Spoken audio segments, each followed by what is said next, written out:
Ya, Bapak Ibu sekalian, Assalamualaikum warahmatullahi wabarakatuh. Waalaikumsalam warahmatullahi wabarakatuh. Alhamdulillahirrahmanirrahim. Assalatu wassalamu ala asrafil anbiya'i wal mursalin wa ala alihi wa sahbihi asma'in. Asyhadu alla ilaha illallah wahdahu la syarikalah wa asyhadu anna Muhammadan abduhu wa rasuluh. Bapak Ibu sekalian, peserta kajian Selasa malam yang disediakan oleh Dewan Pimpinan Wilayah Ikatan Ahli Ekonomi Islam Daerah Istimewa Yogyakarta dan juga bekerjasama dengan program studi S3 Perekonomian Islam dan Industri Halal Universitas Gadjah Mada. Bapak Ibu sekalian, malam ini kita seperti juga pada pertemuan-pertemuan sebelumnya, kita akan membahas satu paper yang alhamdulillah sudah dipublikasikan di salah satu jurnal internasional bereputasi. Gitu. Dan malam ini kita beruntung sudah kehadiran tamu istimewa, narasumber kita Mas Izra Berakon. Pak Izra Berakon, masih muda sekali, gitu ya. Pak Izra Berakon ini dosen di Fakultas Ekonomi dan Bisnis Universitas Islam Negeri Sunan Kalijaga. Nah, Pak Izra, kita nanti kira-kira 1 jam, Pak Izra, karena tadi agak telat dikit mulainya, mungkin ya nanti kita selesai setengah 9 lewat 5 atau lewat 10 begitu. Terus nanti monggo silakan Pak Izra, 40 menit pertama bisa menyampaikan materinya, bisa dimulai dengan cerita sedikit tentang bagaimana Pak Izra jatuh bangun sampai kemudian papernya diterima begitu ya, atau mungkin malah bangun terus nggak pernah jatuh gitu ya.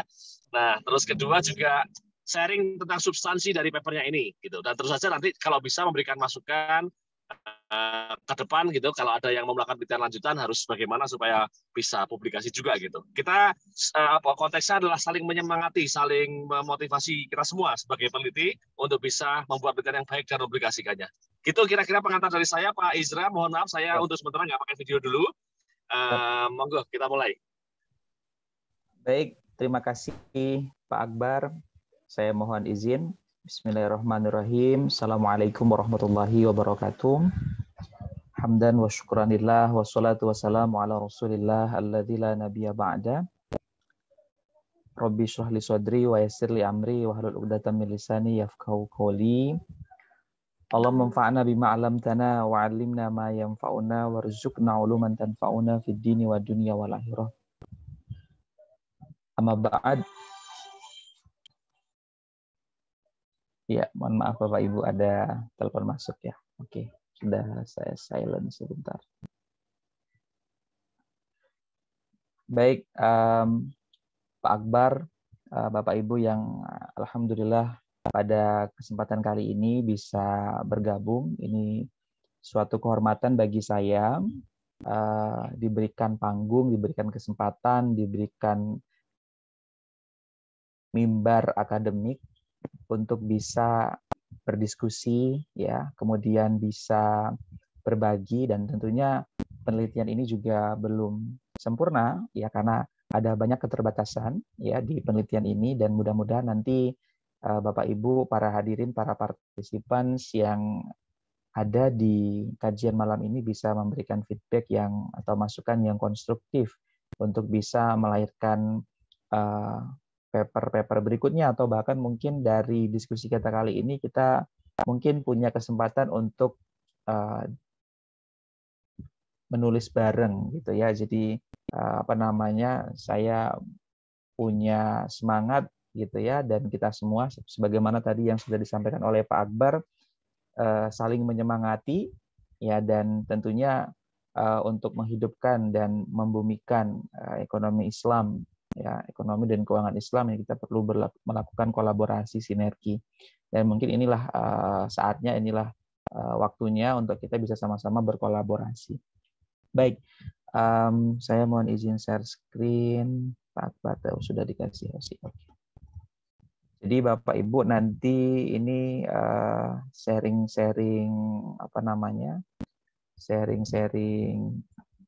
ringan ya, sharing ringan. Jadi kalau boleh saya bercerita, artikel ini tidak ditulis sendiri ya, artikel ini ditulis bertiga ya, saya, kemudian Pak Hendy ya, kemudian ada Pak Riza ya. Jadi ini kolaborasi yang melibatkan 3 institusi dari UIN Sunan Kalijaga, Universitas Islam Indonesia, dan IAIN Palangkaraya. Baik, tentunya ada banyak faktor yang melatar belakangi kenapa kemudian saya dan teman-teman itu punya strong motivation untuk bisa menulis, kemudian publish di salah satu jurnal bereputasi internasional ya, jurnal internasional yang bereputasi. Sebenarnya kalau ini sih faktor-faktor yang eksplisit yang kami jabarkan, kami uraikan ya, kami elaborate di penelitian kami gitu ya, di tulisan kami. Tapi sebenarnya ada satu motivasi ya, mungkin ini the strongest motivation atau the strongest reason ya. Kenapa kita kemudian menulis ini? Mungkin tidak secara eksplisit juga terurai, tapi paling tidak saya akan menyampaikan bahwa ini mudah-mudahan menjadi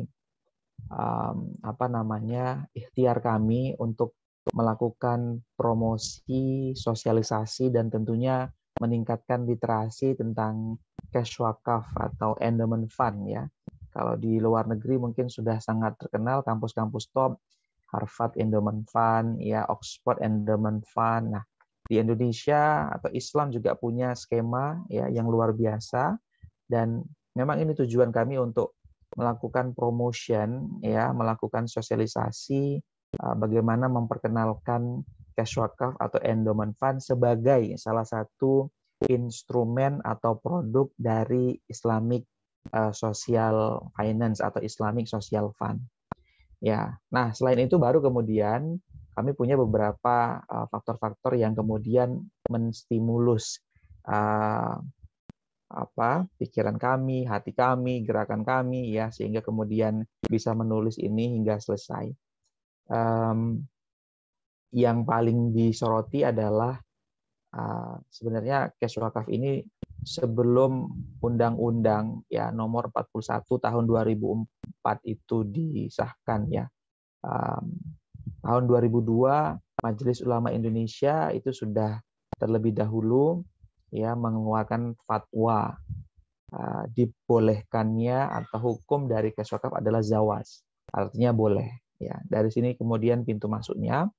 Ditambah lagi kemudian disrupsi teknologi ya, kemudian lahirnya fintech, kemudian saat ini sekarang semuanya sudah bergeser, ada shifting habit ya atau shifting behavior dari yang manual ke digital ya. Mungkin saya menggunakan kata hijrah ya, hijrah dari mengkonsumsi layanan banking manual, kemudian hijrah mengkonsumsi layanan banking secara digital ya. Nah, diperkuat lagi bahwa memang Indonesia itu punya potensi yang luar biasa karena punya bonus demografi ya, the largest Muslim population, nanti akan saya jelaskan. Kemudian ini juga ada, karena ini memang saya tulis tahun 2018, Bapak Ibu, 2018 saya dan teman-teman tulis, 2018 baru ya 2019 mohon maaf 2019 ya 2019 karena 2019 itu belum keluar ya Charities Aid Foundation ya yang menerbitkan World Giving Index ya, jadi saya ambil yang 2018 ya. Indonesia adalah negara yang paling baik ya, adalah yang paling dermawan, the most generous country in the world ya, dari 144 negara yang disurvei oleh CAF seperti itu. Jadi ini mungkin ada saya singkat-singkat saja. Nah, ini tadi yang berkaitan dengan fintech 2019 ya. Sekarang sudah 2021, sangat dinamis, sangat pesat ya transformasi perubahannya, adaptasi, apalagi kemudian kita sedang berjuang di tengah pandemi, maka teknologi menjadi salah satu amunisi dan strategi yang paling konkret untuk menghadapi gelombang pandemi yang hingga saat ini juga tidak bisa diprediksi ya. Apakah dia sudah beneran lenyap atau beneran tidur atau setengah tidur, nah itu yang juga masih menjadi pertanyaan dan PR bagi kita semua. Nah, ini bukti-buktinya karena memang salah satu modal ya atau capital untuk menulis di jurnal bereputasi. Jadi mohon maaf ini tidak dalam kerangka atau suasana mengajari Bapak Ibu, tidak hanya ingin berbagi pengalaman ya. Jadi semuanya harus ada kita harus bisa melakukan postulasi ya atau mendalilkan. Kita bilang tadi Indonesia the most generous country in the world ya 2018 ya, ini buktinya. Jadi semuanya harus based on data ya. Kemudian ini kenapa kemudian saya masukkan ke dalam PPT ini.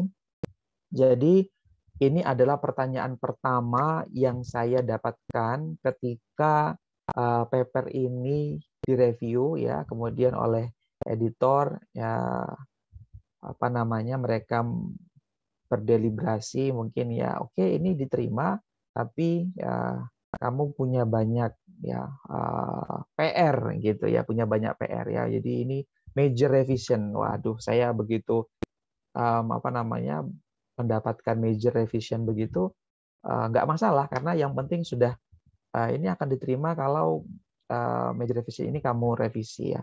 Nah, review pertama ya yang paling benar saya ingat ya, yang sampai saat ini membekas ya, dan tentunya ini menjadi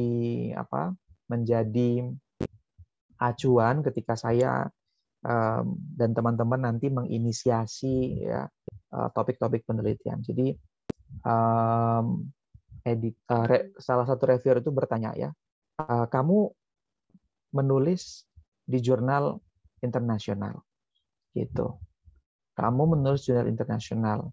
Kenapa yang diteliti Indonesia? Apakah Indonesia cukup mewakili atau merepresentasi fenomena yang sedang kamu teliti, sehingga memang layak objeknya Indonesia ini memang layak untuk kemudian menjadi salah satu case yang kemudian bisa disuguhkan kepada panggung dunia seperti itu. Nah, mikir kemudian ini berhasil kita susun secara sistematis ya. Yang paling pertama adalah kenapa kami memilih Indonesia gitu ya. Ya mungkin karena kalau kita bilang ya karena kita tinggal di Indonesia kan mungkin itu jawabannya kurang akademis ya. Ini kita harus mencari alasan-alasan ya, jawaban-jawaban yang secara akademik ya bisa dipertanggungjawabkan gitu ya. Jadi cash wakaf implementation ya. Kemudian jadi maksudnya apa sebenarnya Mas Izra kok cash wakaf? Ya karena sebenarnya cash wakaf ini sudah diimplementasikan ya kan, nggak lucu juga nih kalau misalkan belum diimplementasi kemudian diteliti gitu ya. Ya sebenarnya masuk akal juga, cuman tentunya akan PR-nya akan semakin banyak gitu ya. Jadi itu yang pertama sekali alasan kita kenapa Indonesia ya, karena cash wakaf sudah berjalan. Nah, saya coba melakukan kajian waktu itu ya. Ini pemetaan sederhana Bapak Ibu semua. Jadi saya mencoba untuk mengumpulkan dari mulai mungkin undang-undang ya yang tertinggi, kemudian peraturan pemerintah, kemudian di sini juga ada peraturan presiden, baru kemudian peraturan Menteri Agama, kemudian Badan Wakaf Indonesia. Jadi kalau ditelisik memang sebelum Undang-Undang Nomor 41 ya, itu sebenarnya MUI tadi ya sudah lebih dahulu tahun 2002. Nah, ini yang kemudian meyakinkan kami ya, ternyata juga ya ini tentunya BNI Syariah, Mandiri Syariah ini kan sebelum kemarin officially di announce kalau sudah merger ya. Jadi ini 2019 ya. Padahal kan kemarin kan BSI 2021 bulan Februari ya. Jadi memang saya nggak tahu tuh bakal akan di merger, tapi inilah data-data yang berhasil saya himpun, saya cari ya tidak kemudian mencari di arsip ya, tapi googling ya, kemudian dibaca PP-nya, dibaca undang-undangnya, kemudian dipetakan lah berdasarkan stratanya ya, mulai dari levelnya undang-undang, kemudian peraturan pemerintah, peraturan presiden, kemudian Menteri Agama, BWI dan seterusnya. Nah, ini yang membuat kami maju gitu ya, maju untuk ya ini kita eksekusi karena bank-bank yang di sini adalah masuk dalam kategori LKS PWU ya, Lembaga Keuangan Syariah Penerima Wakaf Uang. Berikutnya ya tadi the largest Muslim population, the highest potential amount of cash wakaf sudah pasti. Kemudian cash wakaf was integrated ya. Jadi memang sudah terintegrasi dengan DSBS ini singkatan dari Digital Syariah Banking System ya, bank-bank syariah yang tadi sudah yang ini semuanya kebanyakan ya sudah go digital ya atau be digital seperti itu. Kemudian ya tadi negara yang paling baik ya, negara yang paling baik itu yang kemudian membuat, karena ini kan based on apa ya, basicnya adalah filantropi ya, filantropi asas kesukarelaan ya, maka kemudian hasil penelitian CAF tadi ya, yang World Giving Index itu memang menjadi acuan untuk kita masuk meneliti filantropi di Indonesia, salah satunya adalah cash wakaf. Mungkin kita bisa next ya, ini mungkin literatur reviewnya singkat saja di slide ini. Ketika saya melihat ya, mungkin di sini nih, bisa jadi ya, ini dugaan kami ya, bisa jadi yang membuat editor itu mempertahankan paper ini walaupun banyak revisinya atau major revision adalah kesungguhan ya. Wah, ini kesungguhan kami membaca kemudian mengurutkan. Jadi memang yang meneliti ya, yang meneliti cash wakaf itu sudah banyak ya di tataran konseptual ya, di tataran konseptual. Tapi yang meneliti cash wakaf di tataran empiris ya itu masih sedikit ya, masih sedikit. Nah, biasanya kan kita sering nih menggunakan kata masih sedikit, masih jarang. Nah, masih sedikit, masih jarang itu kemudian kita visualkan dalam bentuk literatur review yang Bapak Ibu bisa lihat. Mungkin tidak terlalu sophisticated ya, ya biasa saja ini. Tapi memang kita cari benar ya, kita dengan segala resources yang kami punya, kita coba pastikan gitu ya. Kita urut ya dari mulai tahun 2014 sampai dengan tahun 2020. Nah, ini kita lihat ya sebenarnya ini hanya mengeksplor ya, mengeksplor ada yang meneliti cash wakaf dengan model TPB. Ada yang TAM, ada yang TRA, ada yang TPB. Masing-masing semuanya single ya, single model. Ya waktu itu kepikiran, wah kalau single kenapa enggak ini kemudian kita elaborate, kita integrate aja nih jadi satu model. Jadi ada TRA yang kemudian disempurnakan menjadi TPB, kemudian dilengkapi dengan TAM. Ya makanya kemudian tadi di sini dua teori ya yang kita pakai, TPB dan TAM, yang memang kita jadikan sebagai atau yang kita andalkan untuk menjelaskan fenomena yang sedang kita teliti.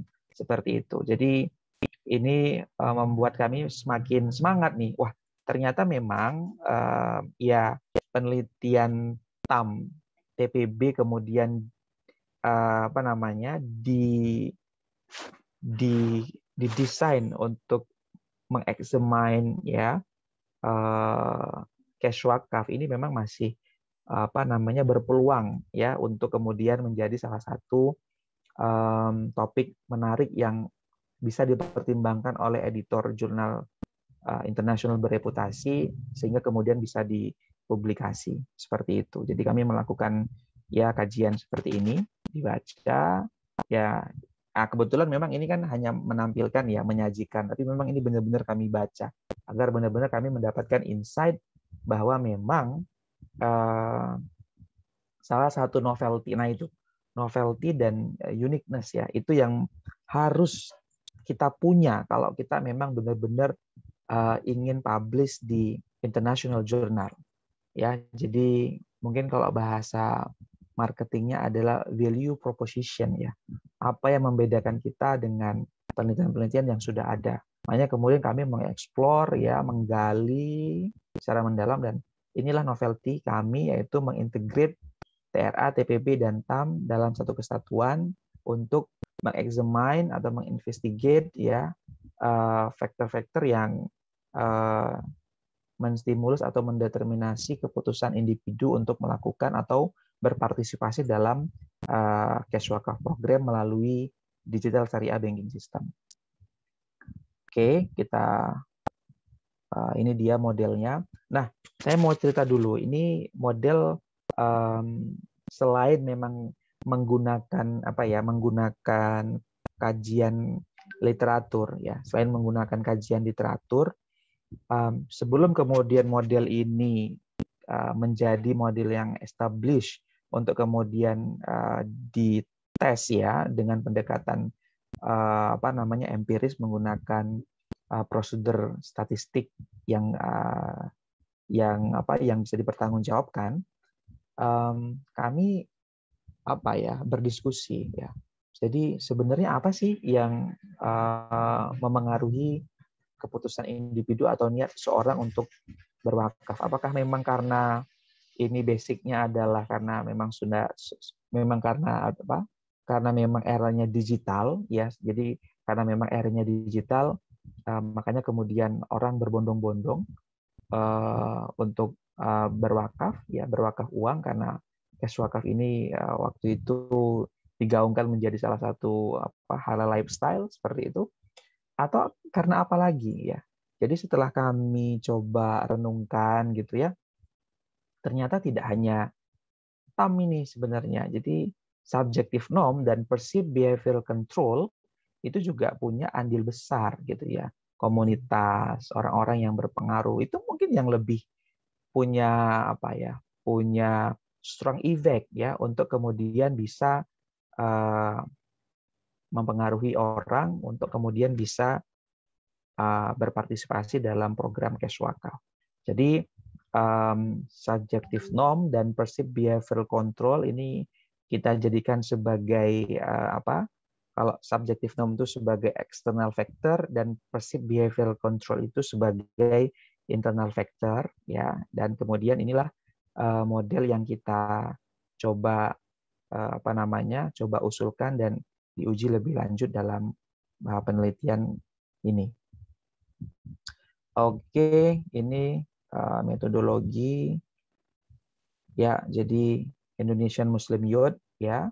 Kemudian karena ada beberapa kriteria yang kita tentukan, makanya ini masuk dalam penelitian purposive sampling. Ya, kita menggunakan Google Form untuk mempermudah, menjangkau, memperluas basis responden. Kemudian ya, 5 point of Likert scale, ya, menggunakan 5 skala Likert. Dan tentunya kita menggunakan partial least square, ya, structural equation modeling. Ada yang tanya, reviewer juga bertanya, kenapa menggunakan PLSM seperti itu, ya? Kenapa menggunakan, tidak langsung PLSM, tapi kenapa menggunakan SEM, ya?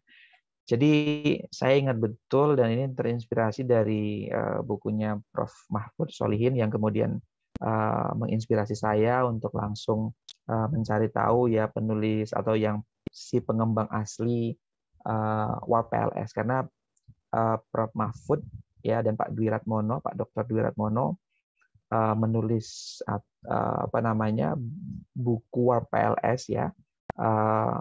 Di sana sangat lengkap sekali, ya. Dan kemudian ada 2 alasan yang sampai saat ini saya ingat betul, ya. Kenapa menggunakan SEM, kenapa tidak regresi linear berganda, gitu, ya, OLS, ya. Ya, yang pertama karena ini adalah kita tidak bisa mengukur secara langsung, ya, atau unobserved variable. Itu yang pertama. Ya, yang kedua, kenapa menggunakan SEM? Karena kita bisa menguji dengan model yang cukup kompleks. Nah, kalau dilihat tadi kan modelnya juga cukup kompleks, ya. Jadi alasan pertama oke, alasan kedua oke. Walaupun ada beberapa alasan lain yang coba saya sampaikan kenapa kami menggunakan SEM, terutama SEM PLS seperti itu. Berikutnya kami juga menyuguhkan ini di penelitian di paper kami ya, rule of thumb. Jadi kami menggunakan bahasa outer model dan inner model ya. Ini adalah measurement model. Nah, ini kalau di CBSEM ya atau di ya SEM pada umumnya adalah measurement model dan structural model. Seperti itu kami buat ini cut off-nya dari mulai outer model itu apa saja ya, measurement-nya, kemudian output-nya apa saja, kemudian cut off point-nya apa saja, ini kami uraikan secara komprehensif. Nah, ini juga ya, jadi kalau misalkan ada yang bertanya ya, belum lama ini saya juga dengan teman-teman juga ini juga sedang revisi di Journal of Islamic Economic Monetary and Finance dari jurnalnya Bank Indonesia ya. Waktu itu Pak Askarya tanya tentang robustness check ya. Jadi ini pertanyaan yang bagus dan tentunya juga akademisi dan peneliti harus bisa juga memahami bahwa robustness itu tidak hanya untuk penelitian yang basisnya menggunakan data sekunder, tapi juga bisa menggunakan data primer. Ini juga artikelnya saya dapat kiriman dari kolega saya di FEB Sunan Kalijaga ya.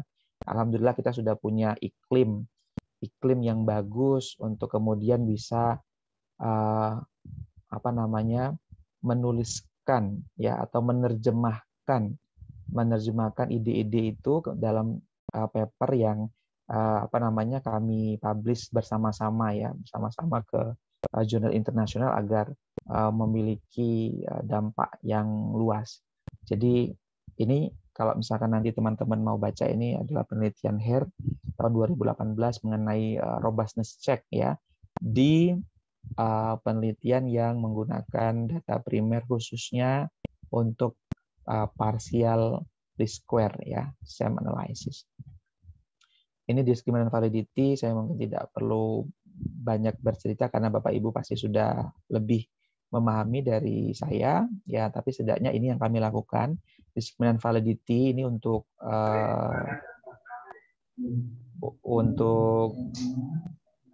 ya, jadi discriminant validity ini untuk pengujian measurement model ya atau outer model.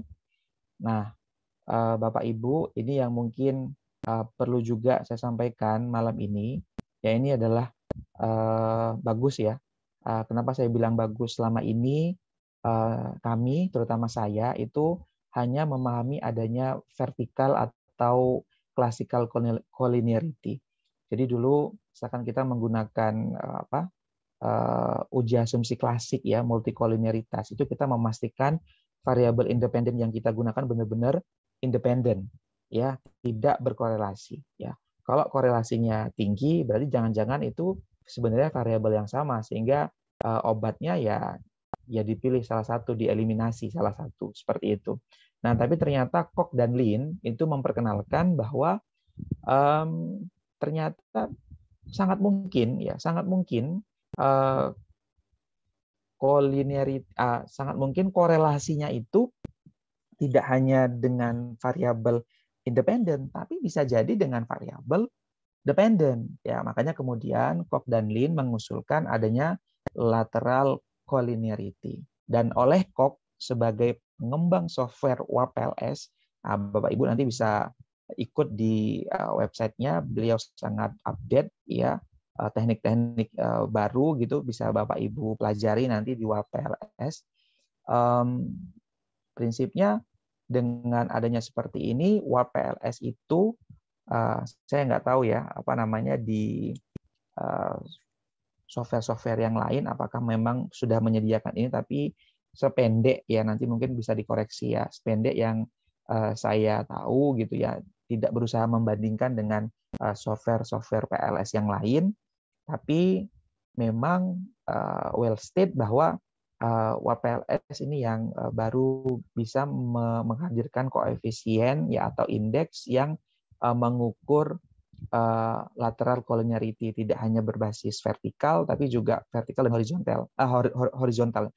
Makanya kemudian outputnya adalah full collinearity varian inflation factor. Jadi kalau dulu kita hanya berbasis nilai VIF, ini namanya full collinearity. Kenapa full? Ya karena tidak hanya vertikal, tapi juga lateral. Oke, ini convergent validity, ya ini typo, convergent validity and reliability. Nah, saya masih ingat waktu itu saya sempat di komen di sini nih, Bapak Ibu. Saya menghadirkan atau memasukkan hasil composite reliability dan satu lagi adalah Cromba Alpha. Jadi si reviewer bilang, udah pilih salah satu aja, nggak usah dua-duanya, mana yang paling bagus. Gitu. Akhirnya kemudian saya memasukkan composite reliability. Ya. Kemudian ini structural modelnya atau inner modelnya ada apa ya? Kalau misalkan kita uji di CBSEM menggunakan AMOS itu kan lebih kurang ini adalah goodness of fit-nya ya, goodness of fit-nya. Jadi ada APC, ARS, EARS ya, ABFIF dan AFFIF ya. Jadi ini mungkin apa namanya istilahnya mungkin karena mungkin biasanya kita menggunakan goodness of fit ya, Ramsey ya, ada mungkin chi-square dan seterusnya ya. Memang WPLS punya namanya multiple indices ya, atau jamak dari indeks ya. Ini adalah indeks-indeks yang kemudian disuguhkan dari WPLS. Nah, ternyata dari 11 hipotesis yang coba kami usulkan hanya satu hipotesis yang tidak diterima. Oke, ini general result-nya ini. Conclusion, ya, jadi intinya penelitian ini berhasil ya melakukan emphasize ya bahwa memang seperti yang saya katakan tadi tidak hanya dipengaruhi oleh apa namanya kenyamanan mereka ya, karena perceived ease of use dan perceived usefulness dalam memanfaatkan digital syariah banking system, tapi juga ada faktor social influence ya. Jadi ada faktor tadi social influence yang social influence ini kami coba dari subjective norm ya, gitu. Berikutnya ya ini apa namanya hanya berusaha untuk menekankan bahwa untuk pengembangan cash wakaf ini perlu mengadopsi pelayanan digital ini sebagai sinyal positif lah ya, bahwa untuk meningkatkan eskalasi pendapatan cash wakaf ya ini perlu kemudian melakukan aktualisasi dengan mengadopsi pelayanan digital. Managerial implication ini juga sudah langsung kami praktekkan ini bersama Sunan Kalijaga Endowment Fund. Ini ketuanya Bapak Dr. Abdul Qoyum ya, Gus Qoyum yang saat ini menjabat sebagai ketua Sunan Kalijaga Endowment Fund. Jadi hasil penelitian itu hasil penelitian kami ini ya agar tidak sia-sia gitu ya, kemudian kami coba sharing dan akhirnya kemudian saat ini di Sunan Kalijaga ya khususnya orang-orang mau berwakaf lebih mudah ya, boleh menggunakan transfer bank gitu ya. Kalau transfer bank mungkin kalau banknya tidak BSI mungkin akan kena biaya administrasi 6.500, tapi kalau menggunakan KRIS ya, Quick Response Indonesia Standard, ini tidak ada tidak dikenakan biaya administrasi. Ya ini langsung. Nah, yang paling penting ini kami berusaha membuat visualisasi managerial implication. Yang terakhir adalah educational program dan strong cooperation. Kalau yang educational program ini ya mungkin sudah meluas ya, wakaf goes to school atau wakaf goes to campus. Nah, yang strong cooperation-nya ini yang coba kami visualisasi, Pak Akbar, Bapak Ibu semua yang hadir dalam kesempatan malam ini. Kenapa dibilang strong cooperation? Karena memang bank sebagai lembaga keuangan ya, lembaga keuangan syariah penerima wakaf uang karena wakaf ini punya karakter yang berbeda dengan zakat ya. Kalau wakaf ini orang berwakaf ya, Pak Akbar berwakaf ya kepada nazir, katakanlah saya nazir, wakaf ini tidak kemudian serta-merta bisa saya tasarufkan, ya distribusikan kepada yang membutuhkan. Tapi ini perlu dikelola dulu, dimanfaatkan dulu, ya harus ada istismar atau diinvestasikan dulu, ya baru nanti kemudian keuntungannya yang didistribusikan. Sehingga strong cooperation-nya adalah karena tadi sudah pembayarannya melakukan digital syariah banking system, maka uang yang sudah masuk kemudian ini bisa langsung dipercayakan oleh nazir. Kami bisa juga yang paling aman sih yang ini juga based on true story ya. Jadi ini keputusan dari Pak Koyum dan pembina dan beberapa dan Badan Pengawas Sunan Kalijaga Endowment Fund ya. Ini kita letakkan di produk investasi yang aman dan menguntungkan, yaitu di deposito syariah. Kenapa di deposito syariah ya? Karena selain aman dan menguntungkan tadi, karena ini dijamin oleh lembaga penjamin simpanan seperti itu. Dan ya kalau dibilang returnnya kecil ya saat ini dengan kondisi keadaan yang seperti ini, itulah yang bisa kami lakukan ya. Yang penting uang itu tidak berkurang ya, karena kalau tidak diapa-apakan, kalau hanya ditabung itu akan berkurang karena ada biaya administrasi. Kalau tidak diapa-apakan akan tergerus dengan inflasi ya, nilainya gitu ya, bukan jumlahnya tapi nilainya. Ini kemudian dari investasi ini yang kemudian dikembalikan oleh nazir. Nah, ini yang baru kemudian bisa dimanfaatkan untuk meningkatkan kesejahteraan umat seperti itu. Mungkin itu yang bisa saya sampaikan. Kalau keterbatasan ini sangat terbuka untuk kita bicarakan atau kita diskusikan lebih lanjut, karena memang masih banyak PR ya terkait, dan mudah-mudahan ini menjadi menjadi, kalau dibilang pionir bukan ya, bisa menjadi tambahan ya khazanah terkait dengan pembahasan Islamic Social Finance, khususnya dari cash wakaf atau endowment fund.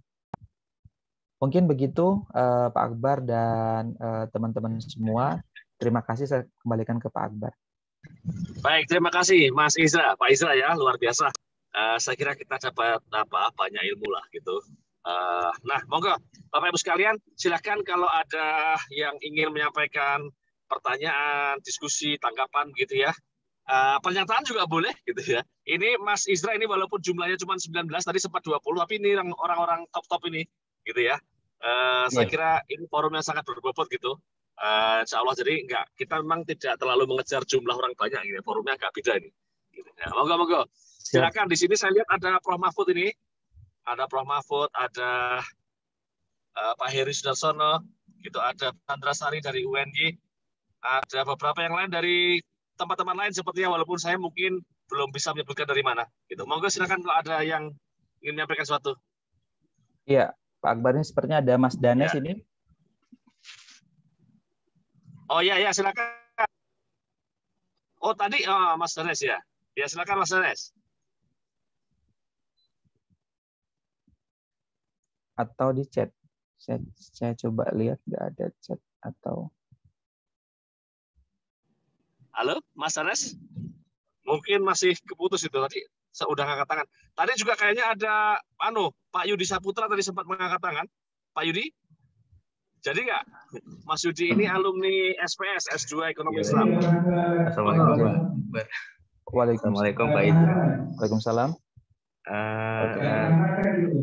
Saya sebenarnya itu ada mau tanya dua hal yang pertama, alasan mengapa menggunakan cash wakaf ya, karena mungkin setelah dibaca literatur itu masih banyak perdebatan di sana, sehingga yang ingin saya tanyakan itu mengapa dipilih cash wakaf atau wakaf tunai, bukan yang wakaf melalui uang. Karena keduanya itu kadang itu di literatur review itu cenderung dibuat sama tuh. Itu yang pertama yang saya tanyakan. Yang kedua itu terkait dengan metodologi, Pak. Untuk yang diskriminan validity, kalau tidak salah, karena saya nggak mengikuti dari awal, kalau tidak salah itu menggunakan Warner Lecker, kalau tidak salah. Kenapa kok menggunakan Warner Lecker, nggak menggunakan yang HTMT? Itu ya mungkin. Sama satu lagi, tadi saya belum dijelaskan questionnaire-nya, karena saya nggak ngelihat perbedaan ada model yang sifatnya reflektif ataupun formatif. Jadi apa namanya, apakah memang tidak mempertimbangkan itu atau bagaimana? Saya kira itu, Pak Izra. Terima kasih. Baik, Ya, terima terima kasih. kasih. Ya. Langsung silakan, Pak. Oke, baik. Terima kasih Pak Yudi. Ada tiga pertanyaan ya yang coba di-address tadi dari presentasi pada malam hari ini. Ya, yang pertama terkait ya kenapa cash wakaf ya. Cash wakaf ini kan ada yang wakaf uang, ada yang wakaf melalui uang, begitu ya Pak Yudi ya. Nah, kenapa kita tidak pilih yang atau mungkin sebenarnya kita juga tidak membatasi ya, tidak membatasi apakah itu wakaf uang, apakah itu wakaf melalui uang, karena memang penjelasan mengenai cash wakaf atau wakaf uang dan wakaf melalui uang ini juga belum apa ya, belum maksimal dipahami oleh masyarakat seperti itu ya. Jadi kita memanfaatkan momentum dan tren ya, dan memang ketika kita mempromot ini kita coba lihat di aplikasi-aplikasi ya, mobile application, karena memang ini kan sesuai dengan judulnya ya, Digital Syariah Banking System. Ini memang dia tidak membedakan apakah itu wakaf uang atau wakaf melalui uang kayak gitu. Jadi dia wakaf ya, jadi langsung diwakafkan. Walaupun memang ya saya juga sepakat nih ya kan apa namanya pertanyaan ini ya. Jadi sangat mungkin wakaf yang diberikan melalui mobile application itu ternyata wakaf melalui uang gitu, bukan wakaf uang gitu ya. Jadi mungkin ini perlu apa namanya menjadi catatan juga gitu ya. Jadi terima kasih Pak masukannya. Kemudian yang kedua terkait dengan discriminant validity ya, discriminant validity. Jadi memang ini yang kita gunakan ya. Jadi discriminant validity itu kita menggunakan apa namanya, sebentar ini ya, kita menggunakan akar kuadrat ya, akar kuadrat dari AVE ya, akar kuadrat dari AVE apa namanya ya, kita berusaha untuk membandingkan ya, membandingkan korelasi SN dengan PBC ya, Perceived Behavioral Control, SN dengan Perceived Usefulness, SN dengan Perceived Ease of Use, SN dengan Attitude, SN dengan Behavioral Intention. Nah, dikatakan ini sesuai dengan kriteria discriminant validity apabila nilai-nilai yang berada di diagonal ini itu memang lebih besar daripada korelasi baik itu di bawah ataupun di atasnya pada kolom yang sama. Kenapa ini saya ganti atau saya kasih strip karena sebenarnya ini adalah cermin ya, ini adalah pembatasnya, ini cerminnya. Jadi sebenarnya di PBC KSN ya 0,495 gitu ya. Kemudian PU KSN berarti ini 0,572. Jadi makanya kemudian ini sisi bawah saja yang saya gunakan, tidak sisi yang atas gitu ya. Jadi kalau tadi misalkan ditanya apa namanya acuannya apa, kita menggunakan ya diagonal scores ya, akar kuadrat dari AVE ya, average variant extracted ya, seperti itu. Maaf Pak Izra, Ya. maaf saya Ya. potong mungkin nih. Apa namanya? Ini pengalaman pribadi saya ya. Ya. Apa namanya? Ada paper saya yang sekarang belum publis tapi sedang diproses di salah satu jurnal. Saya harus membuang satu variabel karena diskriminan validity ini kan menggunakan Fortner Laker ya. Di Fortner Laker itu lolos, tapi di HTMT itu tidak lolos, heterothread, monothread kalau tidak salah. Tapi sering disebut HTMT itu sama-sama diskriminan validity, tapi ada rujukan yang mengatakan Fortner Laker itu sudah mungkin tidak sesuai atau tidak cukup untuk digunakan, sehingga paper yang terbaru yang bahas PLM itu arahnya sudah menggunakan HTMT. Gitu sebenarnya. Jadi untuk sama-sama diskriminan validity, kalau mungkin Pak Izra menggunakan SEM itu di bagian atas itu kan ada kolom-kolom yang bisa diklik, salah satunya ada Fortner Laker, cross loading kalau tidak salah, dan HTMT. Di Fortner Laker itu lolos, sedangkan di HTMT-nya itu tidak lolos, dan saya tidak tahu cara membenahinya dan sampai dibuang itu akhirnya. Mungkin ini sedikit cerita saja. Baik, terima kasih Pak Yudi. Jadi saya juga belajar ya. Ini softwarenya Smart atau WAP? Kalau waktu itu yang saya pakai itu Smart PLS. Oh, Smart ya. Makanya tadi agak asing karena di WAP mungkin belum ada yang seperti itu gitu ya. Tapi nggak apa-apa. Jadi saya juga akan lebih tertarik untuk belajar Smart PLS. Tapi memang ini kami mengolah datanya menggunakan WAP PLS seperti itu. WAP PLS 7.0 seperti itu. Oh, begitu. Terima kasih Pak. Terus kemudian tadi yang terakhir terkait apa Pak Yudi, kok saya jadi apa? Yang apa namanya reflektif dan formatif itu. Oh, ya. Jadi terkait dengan reflektif formatif itu memang tidak secara spesifik kita address ya. Jadi memang kita ini mengadopsi, mengadaptasi, baru kemudian memodifikasi. Kita lihat teorinya seperti apa gitu ya. Jadi memang ini dari awal kita set semuanya adalah reflektif ya, bukan formatif. Khawatirnya kalau kita buat formatif ketika ada salah satu yang kemudian tidak load di situ ya, loading faktornya itu akan itu tidak bisa membentuk konstruk itu ya.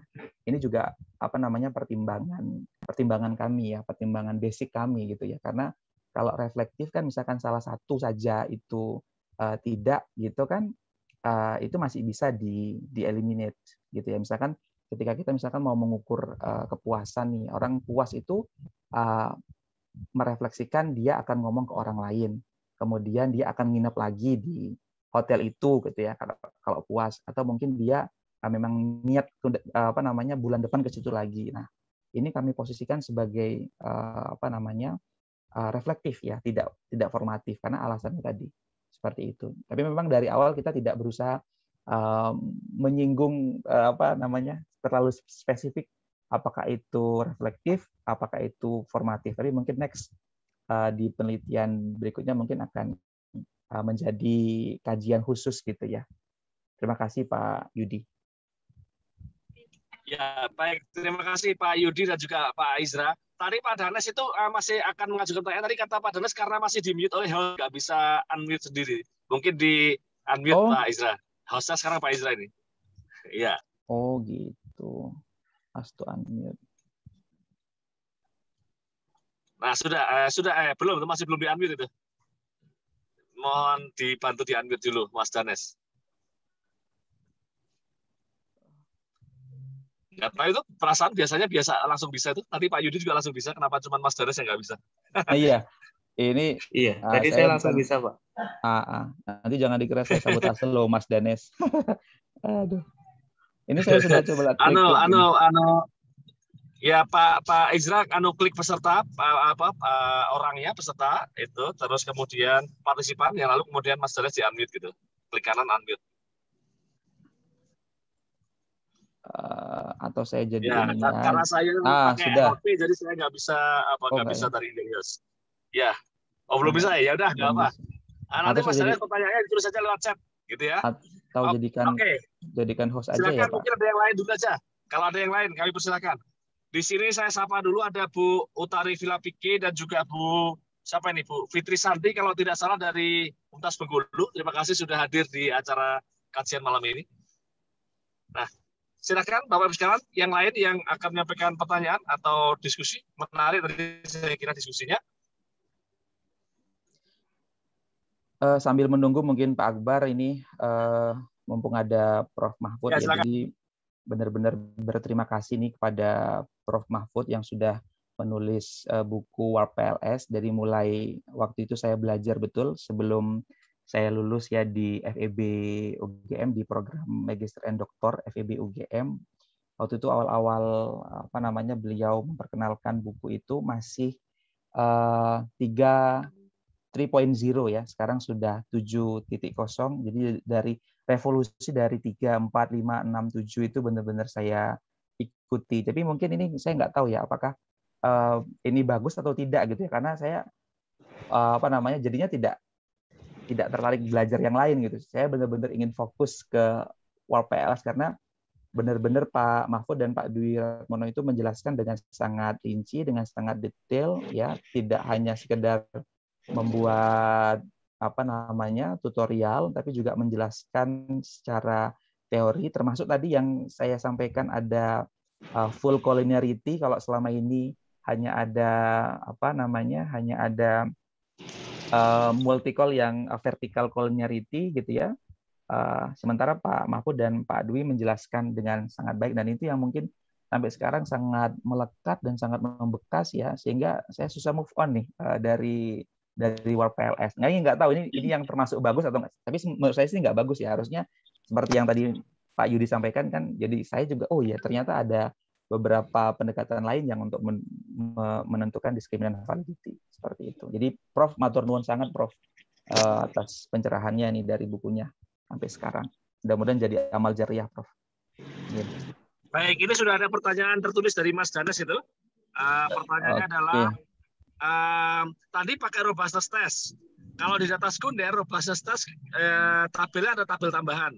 Misalnya ada main regression, fixed effect, robustness check, GMM, dan seterusnya. Pertanyaan saya, tadi ada robustness test, adakah diagram jalur yang baru? Gitu. Karena ini kan kualitatif ya. Atau data primer maksud saya, maaf salah. Data primer, sementara ini kan data yang dimaksud data sekunder gitu. Ya, oke. Silakan.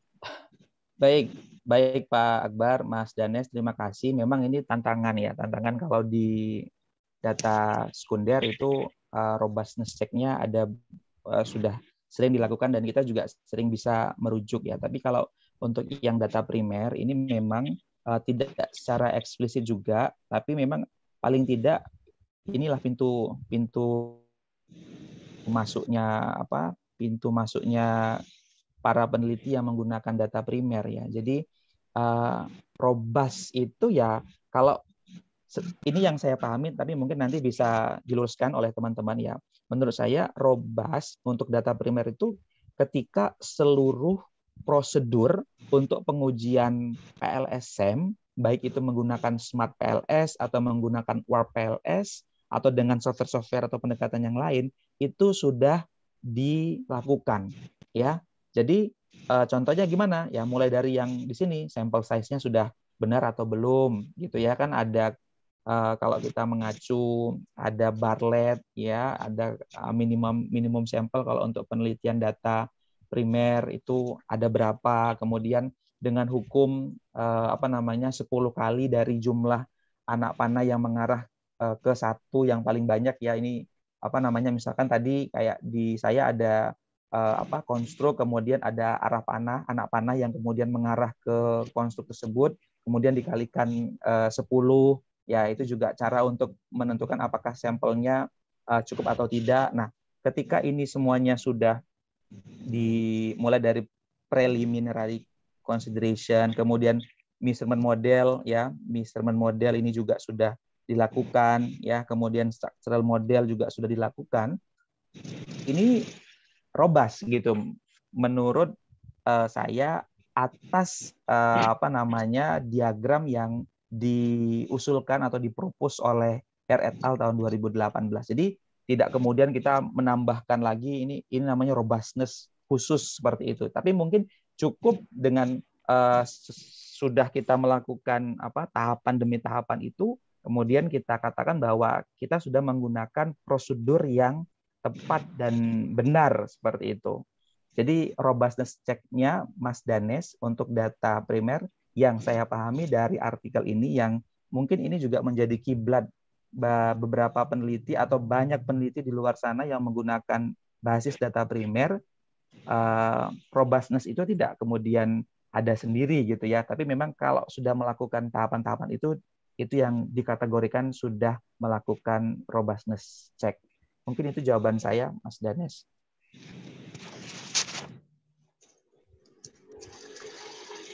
Baik, terima kasih. Tadi, ini ada ini. Siapa ini? Dari Ibu Bu Fitri Santi, kami persilakan, Bu. Oke, matur nuwun. Assalamualaikum warahmatullahi wabarakatuh. Waalaikumsalam warahmatullahi wabarakatuh. Terima kasih. Saya senang sekali hari ini Mas bisa sempat untuk ikut belajar ngaji bareng di sini. Menarik sekali risetnya Pak. Ada temuan menarik yang menurut saya juga perlu dipertanyakan adalah terkait modelnya tadi ya. Saya coba membandingkan dengan riset lain yang kebetulan saya juga menguji. Ini judulnya disertasi mahasiswa saya itu menguji tentang niat berwakaf ya secara online oleh generasi milenial dengan